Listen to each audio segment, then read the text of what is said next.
Say, 8-ball pool hall. Your turn, shoot, 4-7 more. Hey, what's going on, brother Dewberry? What's going on, brother Charleston? What's up, fam? Man, first of all, man, I'm shocked I even got in on y'all podcast. I've been calling like crazy, man. First, let me say to both of y'all brothers, man, it's an honor to be speaking to y'all. Charleston, I heard about you, I think, a few months ago, man. Been following a lot of your stuff along with a lot of other people on YouTube. Bro, what gets me about you, man, you're kind of prolific to me because one thing I admire about you is no matter your height, no matter whatever it is, one thing I've learned about you is you stand on your principle no matter who you stand in front of. You say what you say and you mean what you say. There's so many people in this world, a lot of us don't say what we say and mean what we say because we feel like this other person standing next to us, they bleed like we bleed, they get cut like we cut. We feel like they got some superpower over in our lives, and we never take into account that, hey, we can stop their life and we can do to them what they can do unto us. So a lot of people feel like they gotta guard their words and watch their actions when they miss the people, man. But when I watch you, you're the free spirit. You say what you say to people, you mean what you mean. Just like I'm gonna be honest with you, I'm gonna take the personal name and hold you too much, man. Without giving too much information. Basically, I work in a very public place, right? And you know, you and the brother 600 Breezy, y'all had an interaction, I think a few days ago. Yeah. Well, actually, what's crazy is, right? I had the pleasure of meeting your brother within our workplace. I have to look up, and he's walking past me, right? And no one else knew who he was. I knew who he was, and I usually don't like speaking to celebrities and people because I'm not really into groupie stuff. And I spoke to him, and that brother, man, he had a very nice, very respectable conversation with me, man. And I brought y'all up, and he had told me I was going to do a podcast. But, you know, I asked him, I said, well, hey, man, do you not agree with some of the things, man? I said, to be honest with you, me and he was talking, I said, like, yeah, man, black people killing black people, this, that, and the third. How can you know, deal with that? He said, he admitted to me, we think in person. He said, I'm going to be honest with you, he said, I agree with 80% of what he said. His whole problem was, he said, man, I've been in this game. I'm in this game, I can't really go for nobody. This in my game. And he said, my friend, yeah, he mentioned the game first, and he mentioned his friend. He said, I can't go for nobody. This is my game, my friend. What got was, he did admit, he said, I agree with 80% of what he said. And after that, me and the brother proceeded to talk about it. He said, man, we got a podcast coming, and you know, in a few days, whatever, and I kept telling her, I was like, man, I need to work together. I said, that'd be dope, man. Yeah, I was telling you how much I will.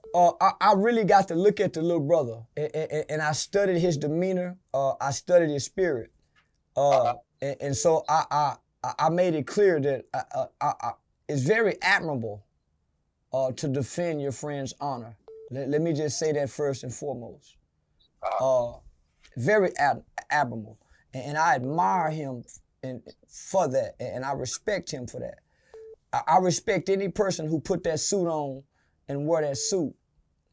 But if you know I'm not wearing that suit, young brother, this is what we got to teach our young brothers.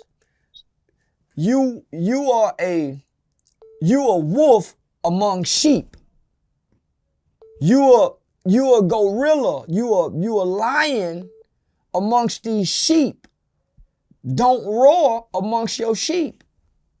Go over there with them lions. Go over there with them gorillas. Go over there with them bears and be that, but don't come over here with the sheep. I'm telling you, I'm a sheep. But what I'm learning is these young brothers don't have or haven't had any strong male authority figure or presence who will tell him, fuck your gang, nigga. You ain't gonna come in here talking that shit. You ain't gonna come in here with that. And I don't want them niggas coming over here. They haven't had that. They haven't had the uncles who will sit up and who came home from prison and saw Crips and Bloods and say, nigga, I don't give a fuck about no Crip or Blood. Nigga, y'all ain't finna do this at mama house. Mm-hmm. They didn't have that. No, they ain't seen no old granddaddy who will say, nigga, fuck O block, G block, D block. Any nigga kill niggas is a coward you want, but they haven't heard nobody talk like that before. Facts. Now here I come talking like that, and I don't weigh nothing but 115 pounds. You weigh 150 now, my nigga. So they don't know how to respond to me talking like this, let alone they don't even know how to respond to the police when the police say, hey, son, come here, get your hands out your pocket. That's why so many young black brothers are getting shot by the police, because they don't know how to respond to a male authority, because they used to beating up everybody, killing everybody. So when you take them out of their element, they don't know how to respond. Exactly. Like I said, like what got me was, man, it was almost like I was seeing a different entity. When the brother walked past me, having to catch his flight, having to go where he had to go, his demeanor was very much so respectful. It's almost like I seen a few rappers walk past me. A lot of people that's never been nowhere, they never left their city, they never went out into the real world and seen people that had business about themselves. A lot of black people hang on to entertainers every word, right? So, for example, like, let's say if I'm an artist and I get on the line and say, I shoot people, I stab, I slap, I drink surf every day. Well, they don't go to that. But a lot of them folks can catch flights, they ain't never been to what, they never do nothing. So, if I get catch me walking with my family, they won't know how to react to it. Like, I've seen a few artists come in there, man, humbly, walking with their family on some respectable stuff. But see, a lot of these people that's never been nowhere. And you're listening to the music and you hang on to it like it's gospel. Or you look online and say, hey, my favorite YouTuber said, fuck everybody and rape everybody. Believe it or not, there's somebody out there that's, instead of listening to it from an entertainment perspective, they're listening to it as, okay, this is my guy. I must do that. You know what I'm saying? They're not looking at it from, okay, I'm entertained.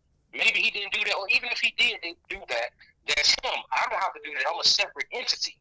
I can be entertained, but not go through the same thing, you know what I'm saying, that somebody else is going through, because their life is their life and my life is my life.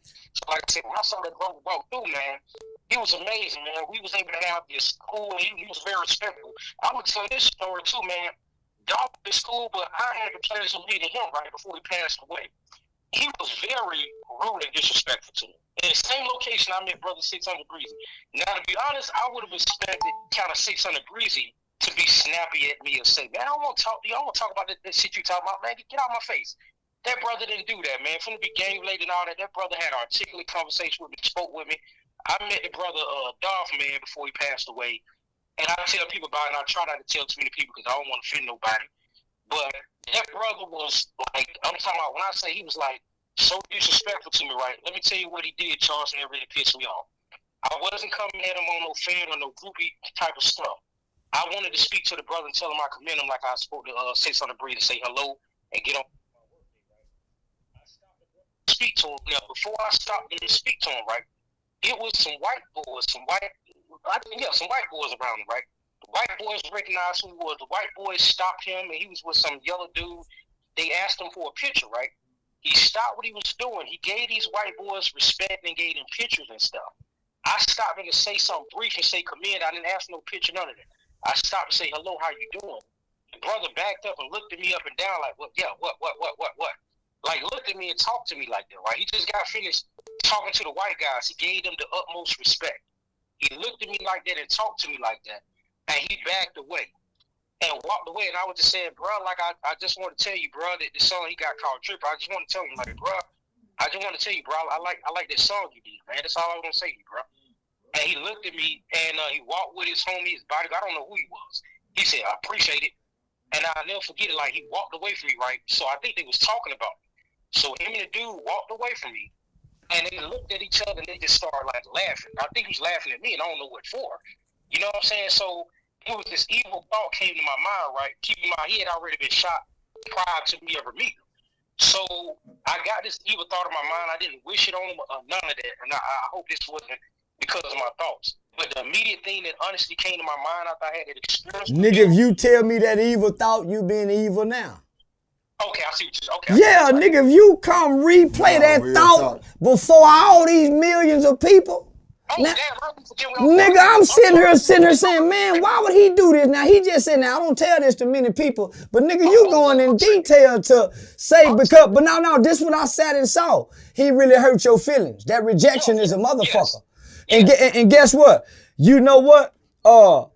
I'm feeling how you feeling, scrappy.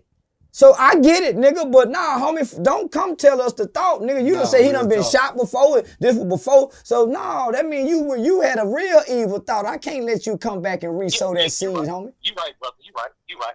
Yeah. Let's scratch it from the record. Yeah. We can't scratch it from the record because, nigga, once the jury heard, you can't say, hey, jury, I need to act like y'all didn't hear that. Nigga, you can't unhear what you done heard. You right, brother. But what I want to say is, like, it was a peaceful thing. Like I said, they have met 600.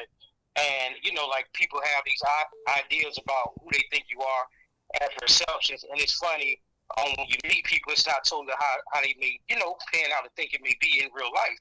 Just like brothers may meet you in person. Just like I saw you tonight, man.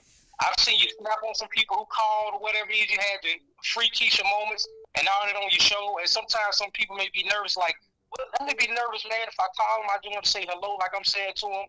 Am I going to get that? Am I going to get this? What I'm getting now. You know what I'm saying? So you never know. Sometimes you may have an interaction with somebody and it's not exactly how you actually thought. So I guess they kind of showed me, too, don't always judge a book by its cover. I mean, I guess judge people how they interact with me in terms of how I felt about the situation, but don't always try to, I guess, speculate. You know what I'm saying? And I'm going to say, man, keep doing your thing, Charleston, do Barry. I don't want to take over your show too much. Yeah. Hey, listen. I want to tell you what I tell myself. You nigga don't take it personal. Yeah. I got to tell myself that, homie. If a nigga make me feel some kind of way, I tell myself, nigga, don't take it personal, nigga. I try to relate and equate everything with game. Nigga, that's just it. So nah, homie. So if a nigga hurt me, if I try not to say, nah, nigga, that shit ain't personal. So I try not to make it personal. So let me ask you this though before I let you go. The little scrappy thing, was he actually mad at you and on his way to Texas about something you said or did or something? Who? Who you say? About little scrappy. Little scrappy. I said, was he actually? Because I ain't hearing about. I just seen a title. I was just wondering, was he actually upset with you about something you said or did and actually on his way to Texas or something? Or? No, nigga, where you get that from? I think I was looking at one of your titles. I think you had a title. You know, I know you put a lot of stuff up. I ain't got a little scrappy. I ain't got a little scrappy in the title. I don't got a little scrappy in the title. I thought I seen something say a little scrap. I was like, what? Yeah, nigga, just like you thought Dolph and them were laughing and talking about you. And they probably were laughing at them white folk. You right. Yeah, there you go with that thinking shit again.